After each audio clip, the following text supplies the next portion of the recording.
Hey y'all, so Miss Brown here. Sorry you're just gonna hear my voice today. I can't get the webcam to work, so I'm just gonna talk to y'all. So I'm gonna do Wednesday, September 2nd and Thursday, September 3rd. So remember my 7th period, we did Thursday, September 3rd today, which is Wednesday, but my 4th and 5th period, we're gonna do it tomorrow. So just fast forward or rewind based off of what lesson you want more info about. So today, what we did was email etiquette. So I have a video that I will link in the top right corner of this video that shows you exactly how to step-by-step fill out that Google form. Google Slides with your teacher emails. So we went through this slideshow and we kind of talked about good emails to teachers and not so good emails to teachers. So you might email a teacher if you have a homework question, an absence, some kind of late or missing assignment, or let's just say you have a general question or concern. So there are things that you should do when emailing teachers and things that you probably should not do when you're emailing teachers. So I'm going to hit play. And I'm going to pause it. She's on mute, which is fine. And I'm going to fast forward and I'm going to pause it right here. So here is this email. Pause. Oh no. Back. Play. Pause. There we go. So here's an email from ilovesport737@dabomb.com. So notice how she's not emailing from her GCISD email. Then take a look at this profile picture. I don't know what it is. Not very professional. And she says, hey, what's the homework for tonight? IDK where it is. Send it to me ASAP. So I want you to take a look and kind of think about what's wrong with this email. What could she have done better? And then you're going to listen because the person that's narrating this video kind of gives you her feedback. Then we're going to check out this email from Miss Swift, 1989 at gcisdstudents.net. So notice how she's got a profile picture and she's emailing from her GCISD account. Hi, Miss Ellis. Could you please help me access the homework for tonight? I looked on your website under resources but couldn't find it. Thanks for your help, Taylor Swift. So you notice now she emailed from her account. She's got a more professional profile picture. The only thing I see wrong with this so far is that she's emailing a little too late at 10:02 at night for the teacher to kind of help her for tomorrow's lesson. I love that she has a greeting. I love that she signed her name. Notice she also has a subject and she tells you what class she's in. Not only does she use manners, saying please and thanks, she asks for the homework, pardon me, and then she mentions where she looked in order to find it. So if you look back at I Love Sports, you notice how there's no subject. She didn't do a greeting. She didn't sign her name. And she just asked for something ASAP. And she didn't really say what she had done to kind of look for that. So what we're going to do is y'all are going to email your teachers. So you're going to send your 4 core content teachers an email. So math, science, English, and history. So please include the following information: a proper greeting, your name, your class period, and you can have that be in the subject. That you're an AVID student. Tell your teachers one thing you're looking forward to, one thing you're anxious or nervous about, and do some kind of a signature. So this could even just be sincerely, have a good day, in your name, or you can check out this little short video and click here to snag our national AVID demo site school logo. So y'all, you can put this little logo on your Gmail, which is pretty cool. So if you watch this short little video, I show y'all how to add this. And if you've noticed on my email, let me see, I don't want to open it up, y'all, because I don't want to show my email. But if you look at my email, you notice that I have the National Demonstration School logo at the bottom with my little Bitmoji girl. So y'all are going to hit next. And I'm sorry, there was some confusion with this slideshow. I accidentally made it in my Gmail account and didn't realize it, so people had trouble accessing it. So you're going to click this, and it's going to ask you to make a copy. Say yes, make a copy. Then you are going to put your name at the top. So I'm going to put my name here. So instead of my emails to teachers, it could be Miss Brown, Gina Brown, your first and last name. So you're going to change that. And then all you're going to do is just kind of give us a summary of some things to remember when emailing your teacher. And then here's your first, second, third, fourth, fifth, sixth, and 7th period teachers. So remember, you only need to email your 4 core content teachers. So let's say that is your 1st, 3rd, 4th, 5th. Then you can delete slide 2, right-click delete, and you can delete slide 7. So you only need to have the slides there for your 4 core content teachers. Or you can just leave the slides there, and if they're blank, I'll know why. So what you are going to do is you are going to screenshot. Sorry, y'all, my voice. So in the assignment, I have a video to show you how to screenshot. So I'm going to screenshot. Then I'm going to go to Insert Image from my computer, and I'm going to insert the image that I just screenshotted. I'm going to screenshot. I'm going to make sure it's nice and big so the teacher can see. And then you're going to repeat the steps for your other 3 core content teachers. So right here is that video to show you how to make a screenshot or how to take a screenshot.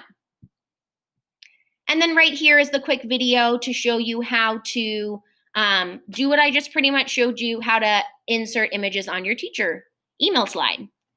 And then notice how this is an assignment. So right up here, you should have a submit assignment, and you are going to submit the URL for your slideshow. So first thing, you need to go to share. And this is the part that a lot of y'all are missing. You need to change the share setting to Grapevine Colleyville School District. So you change the share setting, then you hit copy link and then done.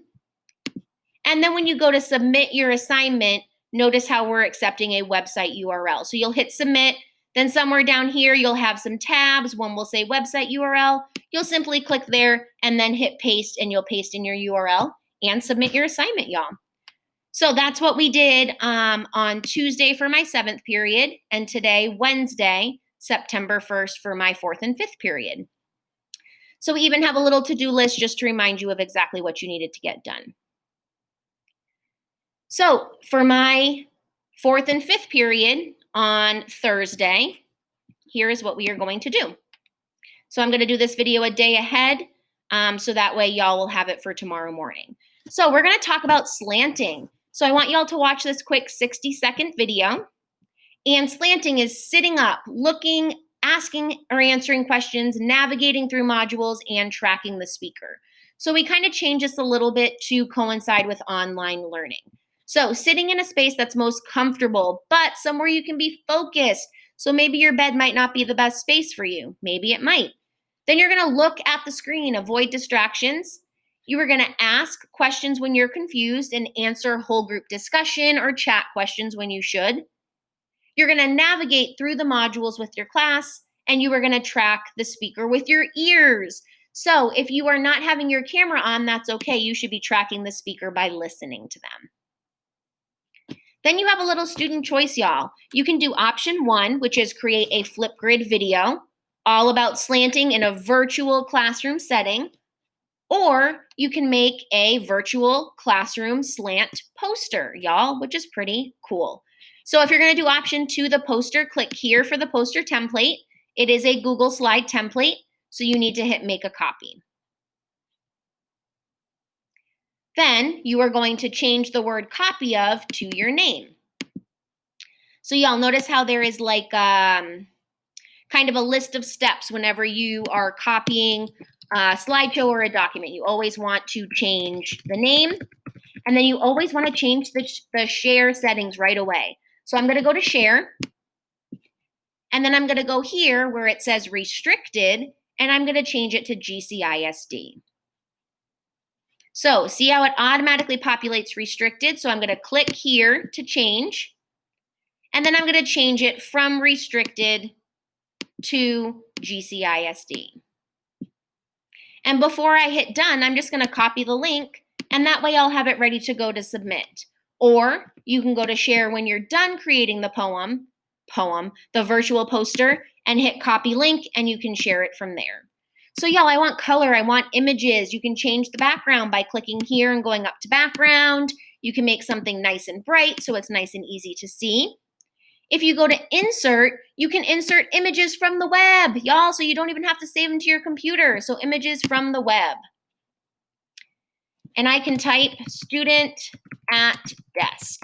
So I want to be sitting somewhere comfortable. So this is perfect. So I can insert this picture. I can insert this. Y'all, I think this is a great picture, so I'm going to slide this over.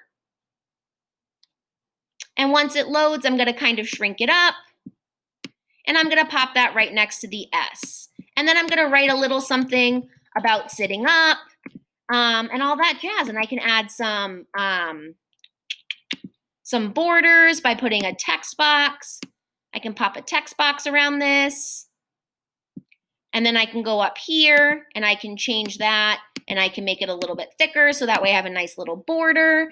And then when y'all are done with that, like I said before, you're going to hit share. You're going to copy your link and then you're going to go to submit assignment up here, scroll down, and under where it says website URL, you're going to paste the website URL for the poster. If you want to do a Flipgrid, you're simply going to hit sign in with Google. It pops you out for a second. You hit your GCISD account. Sometimes you have to hit it twice. And it says login successful. You can close out of that and it will bop you right back to the Flipgrid right here. So you can record your response by reading this prompt and you're going to show us what slanting looks like in a virtual setting. So y'all will hit record response and then you can record your slant right in here. Don't forget, y'all, you can be using the new stickers. You can hit pause to get yourself set up. You only have 2 minutes. So you want to make sure that you are not kind of wasting a lot of time shuffling around. So make sure you use that pause feature. So you're going to submit your digital poster shareable link, or you're going to submit your Flipgrid shareable link. So if y'all need help with that, you can watch this video and I will show you in the video how to do it. Or I can just show you quickly with my Flipgrid. So I'm going to hit pause for a sec so I can get my Flipgrid pulled up. Okay, y'all, so here is my slant Flipgrid. So if y'all scroll down, you see right here there is a share link. So if you hit copy, then you can do exactly the same thing you did with the Google slide. You can go to submit assignment up here, scroll down, and then copy and paste the website URL from your Flipgrid. I hope that was helpful, y'all. And like I said, this is class for Wednesday for my 7th period and Thursday for my 4th and 5th period. Bye, y'all. You fill my buckets each and every day.